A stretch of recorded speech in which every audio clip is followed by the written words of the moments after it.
कल्याण मस्तु। हम सौभाग्य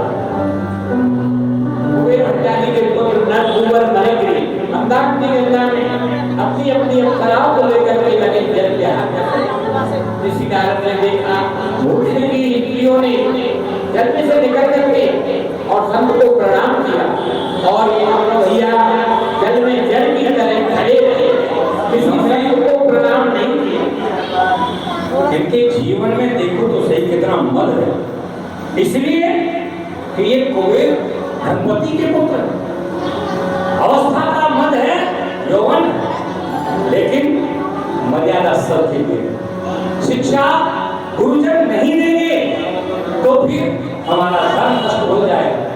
कारण इनका कर्तव्य ये है भूल करना और हमारा कर्म है सुधारना। नहीं तो अपने कार्य में ये लगे हैं, अपने मार्ग से हम चले जाते हैं। लेकिन अभी तक जितने भी स्त्री थी उन्होंने आके प्रणाम किया, अन्य उनके साथियों ने भी आकर का अभिवादन किया। लज्जा की, निर्लज, एक तो जल में दूषित करने का काम करना, दूसरे केवल संत को देकर के किसी को प्रणाम न करना, गुरुजन का सम्मान न करना, ये भी अपराध है।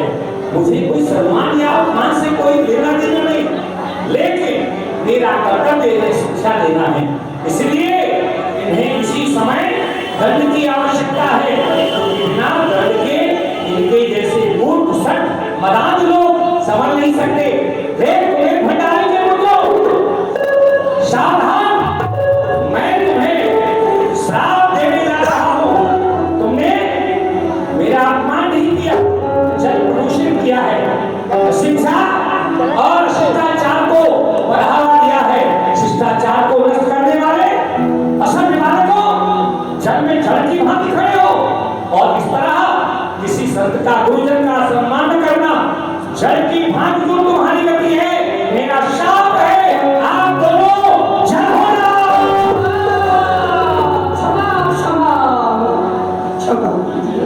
दुनिया आज हमारी जल में से निकल के बाहर आते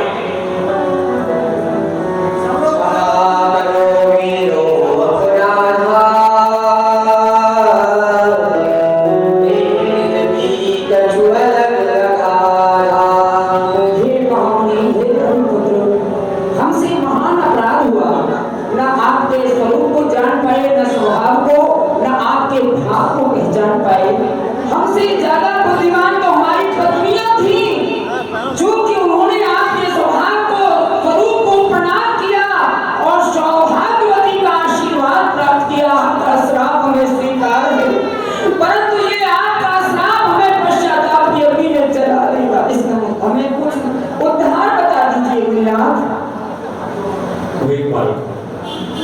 आपने अपराध किया और आपको दंड भी मिला जड़ होने का। आप देव योनि से जड़ योनि में चले जाएंगे, लेकिन निश्चित रहिए ये आपकी शिक्षा के लिए और कोई भी घटना जीवन में किसी असभ्य बालक को शिक्षा देने के लिए ही होती है। ये घटना आपकी अन्य बालकों को भी सचेत करेगी। इसलिए ये शाप जो आपको मिला है, आप अर्जुन के रक्षी बनेंगे। युगल अर्थात यमलार्जुन के रक्षी बनेंगे और दोनों ही बंधु द्वापर युग तक पृथ्वी पर रहेंगे। कहाँ? पृथ्वी की पावन भूमि में, नंद भवन में, जहाँ श्री कृष्ण स्वयं मां यशोदा के पुत्र बनकर पधारे। ऐसी लीला करने वाले हैं। हरि प्रेरणा से ही ये शाप निकला है और हरि प्रेरणा से ही आपको मोक्ष प्राप्त होने वाला है।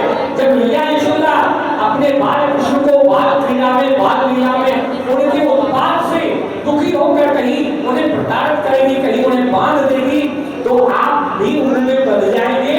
और जब भगवान की जोर का, वह दृष्टि का आपसे संपर्क होगा, भगवान के अंग का आपसे संपर्क होते ही आप दोनों का जड़ योग शुरू होगा। जय हो, जय हो, जय हो। आपके इस आशीर्वाद